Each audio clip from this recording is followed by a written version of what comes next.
Once upon a time, so the story goes, Jesus was watching people donate money in the temple treasury. The rich put in large sums, but then a widow puts in 2 of the smallest coins available. And he says, "This poor widow has put in more than all the other contributors to the treasury. For they have contributed from their surplus wealth, but she, from her poverty, has contributed all she had."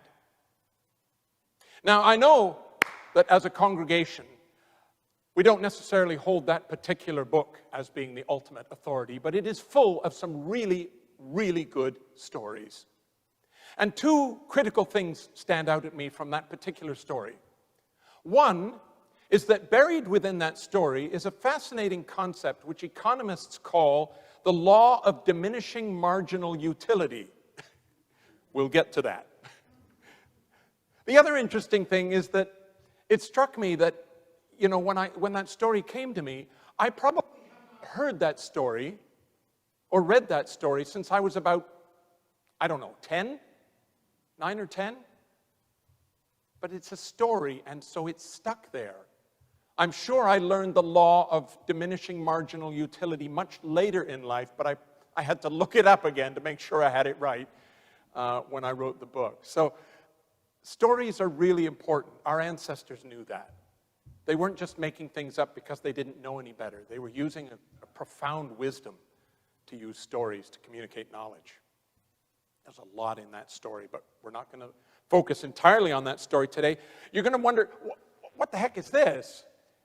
This is not something we normally see in a sort of a congregational setting and so on. This is a visual aid. This doesn't normally go with perspectives and sermons and so on. This is the exciting thing about today's talk for me. It's art. It's a way of visualizing something that we talk about every week here at West Hill.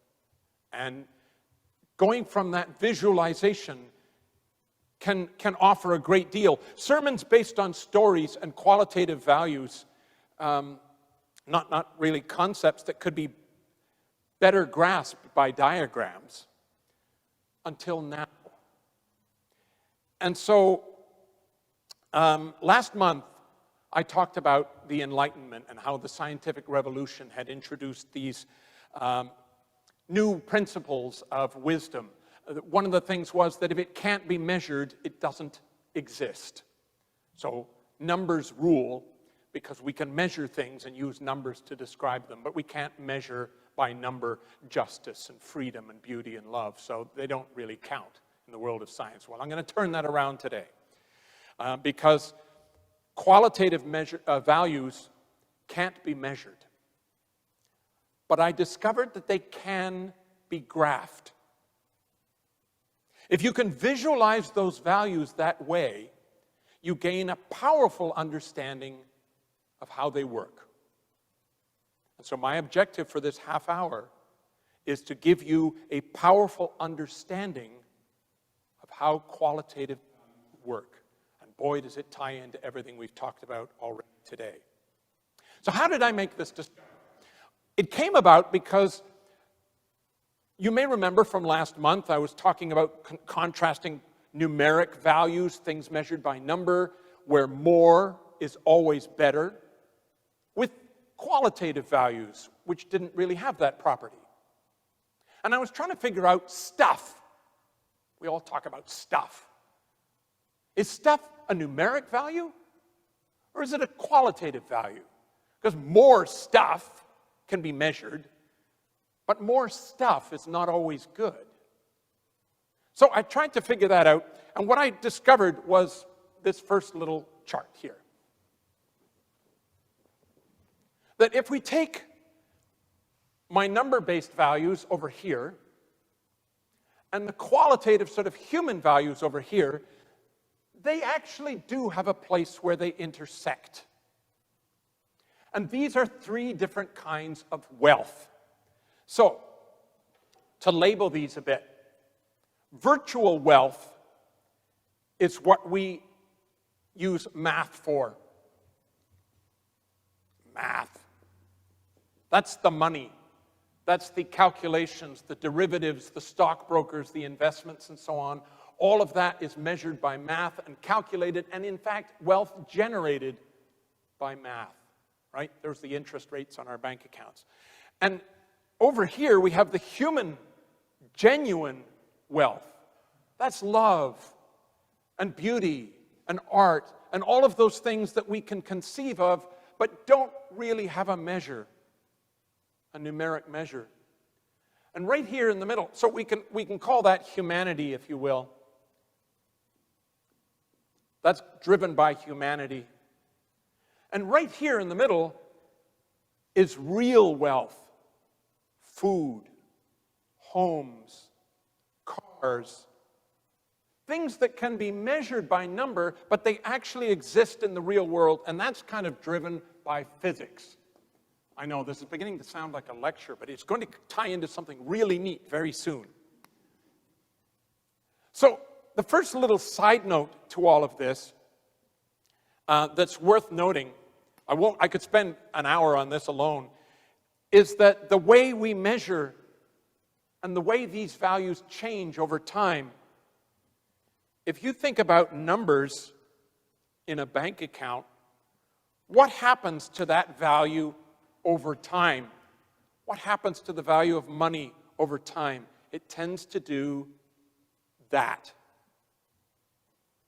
Not just because of interest rates in a bank account, but also the rules of math end up stating that if you have money, you can make more money faster than those who don't.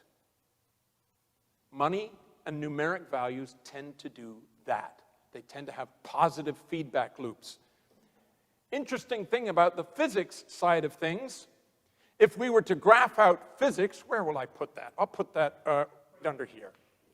If we were to graph out how the value of physical objects changes over time, what do we know about food, about cars, about homes? They tend to go like that. They degrade over time. Again, the Bible's got it in there. Store not your treasures on earth where they will rot and decay, but in heaven, right? Well, here's the other, first a little interesting aside. Again, this is the one I don't want to talk about forever, but isn't it interesting how we consider these equivalent? Food, we exchange for money. But when the person gets the money, their value goes up. And when we get the food, our value goes down. A Nobel laureate by the name of Frederick Soddy struggled with this and said, money is not fair. It's one of the reasons why we cut up forests and dig out mining and so on, because physical values tend to go like that. If we can translate it into money, it goes like that. But I'm not going to talk about that today. What I'm going to talk about is another struggle. If that's virtual wealth, and that's real wealth, what does the graph look like for genuine wealth? How do we graph that out? How does genuine wealth change over time? I'm going to take you through the discovery that I made and how I made it. Again, we're going to have some fun here. Oh God, this is looking even worse like a lecture, Andrew. Okay, bear with me. It's going to get exciting. All right. Here's a little human story that we can all understand.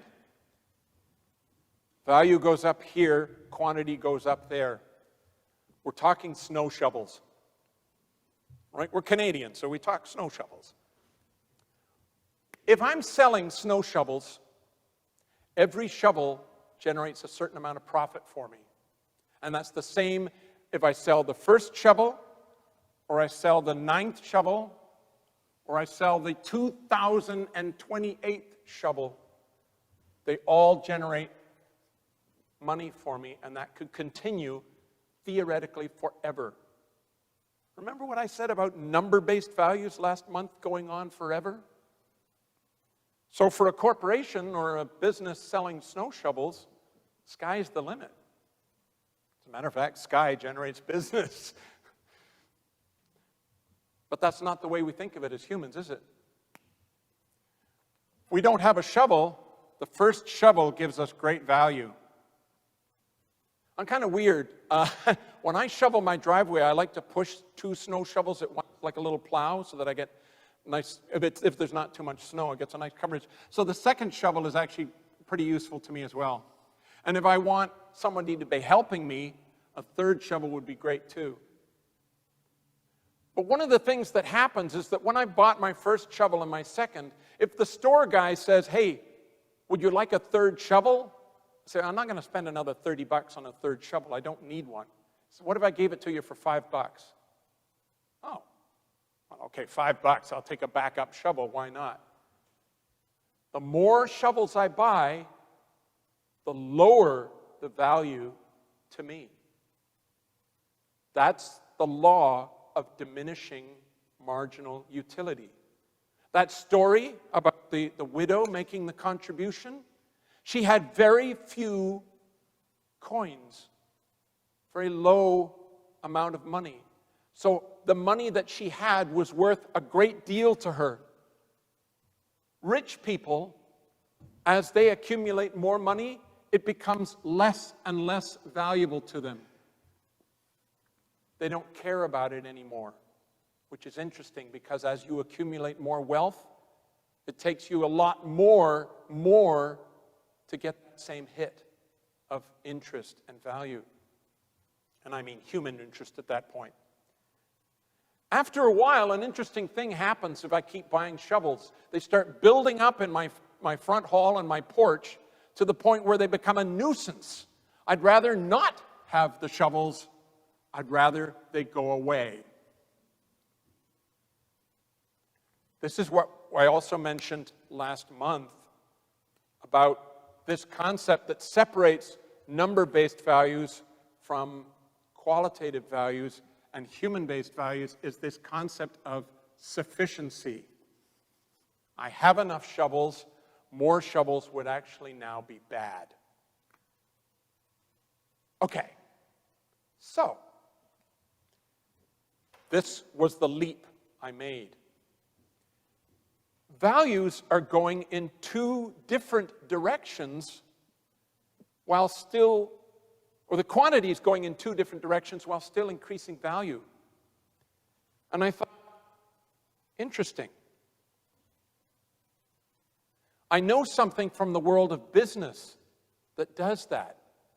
It's not even widely known in business. It's usually progressive business that knows about this, and they're called polarities. I was introduced to them by a business consultant by the name of Tim Arnold at a conference I was at, and I grabbed it. This was so exciting.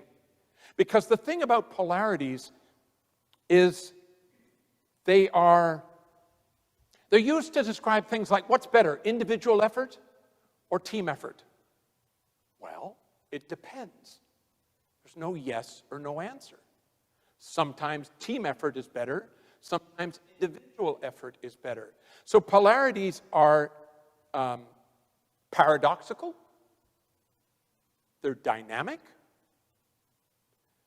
They're actually sustainable because when you first introduce what a polarity is, one of the best examples they use is breathing. Oh, oxygen coming in, that's good. Whoa, carbon dioxide is building up. No, breathing in is no longer good. We have to breathe out. Oh, not enough oxygen. I've got to breathe in again. There is never that point where you have just the right amount of gas of the right type. We have to continue this movement. It's very natural. Forests go through this process of mature growth, and then a forest fire comes along and wipes it all out, and we get fast-growing species coming in and filling the space again. Everything in nature works by polarities, and suddenly I realized that all of these characteristics, natural, sustainable, dynamic, paradoxical, match qualitative values. You want a graph for qualitative values? There it is. So let's talk about that for a second.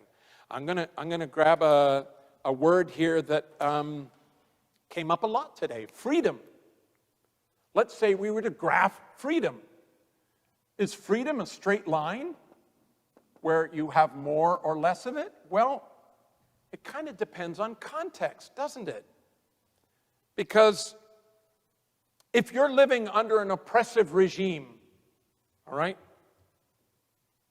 you've got an authoritarian regime and you don't feel you have enough freedom, and so you're down here. This, by the way, is low value, high value, low value, high value. So value is, again, on this scale here. And these are the two poles. So order, it's an authoritarian regime. I can't stand it anymore. I want to move into a place of freedom. So I move over here, where there is a lot less order. We can call it liberty, maybe. So now, at last, I'm free. I can do whatever I want to do. There's nobody telling me what to do. I have freedom. Hey, wait a minute. Why are you doing that? I don't like that.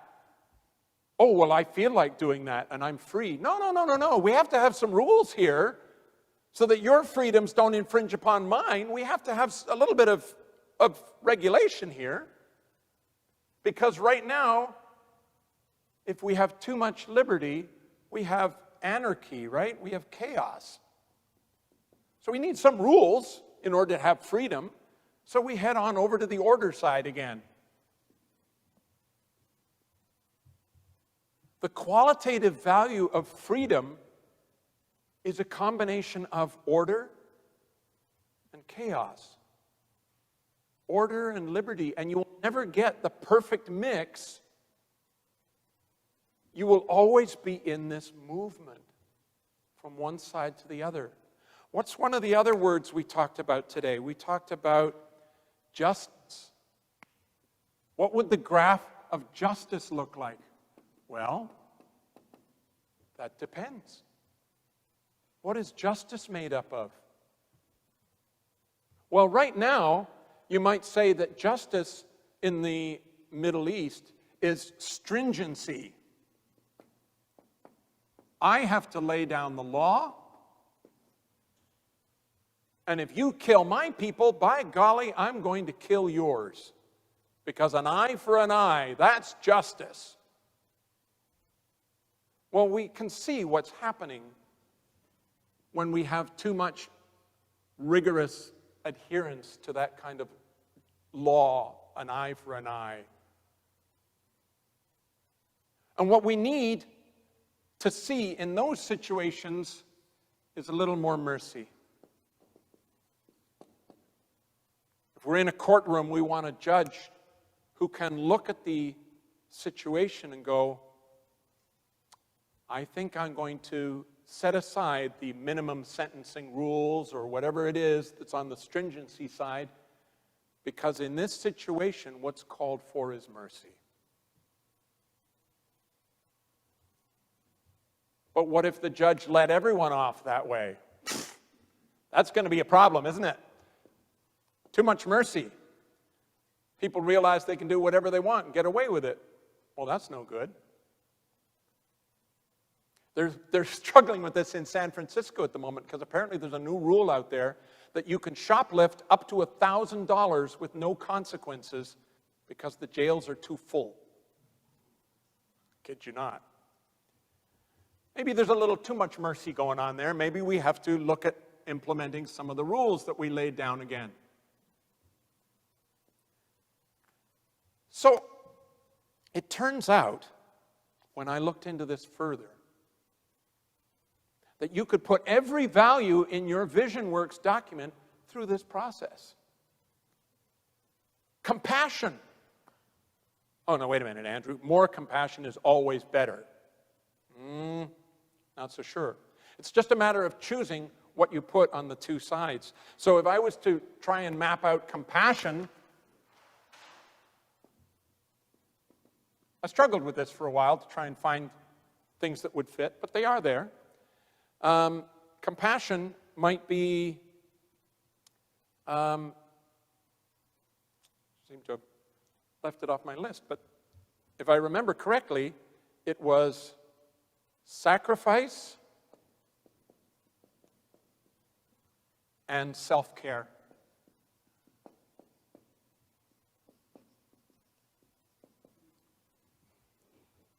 You could say Mother Teresa was one of the most compassionate humans in our lifetimes. She sacrificed so much. But if she had said, you know what, I'm going to give everything to the poor. I'm going to stop eating. I'm going to stay awake as long as I can to look after these people, the kind of compassion she could offer would diminish dramatically. She wouldn't feel the joy and the love for those people. She would feel used. She would feel resentful. And so you have to spend a certain amount of time with self-care and looking after yourself. Please put on your own mask before assisting others. We hear it every time we get on the plane, right? Beauty and art. Complexity, simplicity. What we appreciate about things in art could be as simple as the line that Picasso draws to capture Don Quixote. Oh, simplicity. And then you study the complexity in that line, or in a fantastic Rubens painting. All of these things move in this fashion. And again, we will find it in spirituality. Spirituality has this combination of omniscience, where many religions believe that there is a deity, an entity that is all-knowing and all-controlling, and personal agency. And if we spend too much time on one side or the other, we get lost. If this deity is all-knowing and all-controlling, there's nothing I can do, so it's pointless to even act. If it's all personal agency and it's all about me, what's the point of the spirituality in the first place? Everything moves through this cycle. An anthill or a beehive moves through this cycle. We are concerned about the collective good of the community. We are concerned about our own personal well-being. If every bee sacrificed itself, there would be no hive left. If every bee looked after only itself, there would be no hive. So, what does this mean? What about the greatest word in your Vision Works document, love?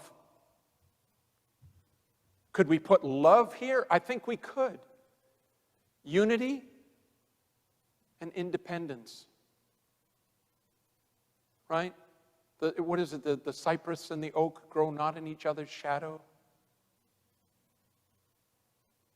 Everything moves through this. So what do we learn from this? What's exciting about this? Well, what's exciting to me is a couple of things.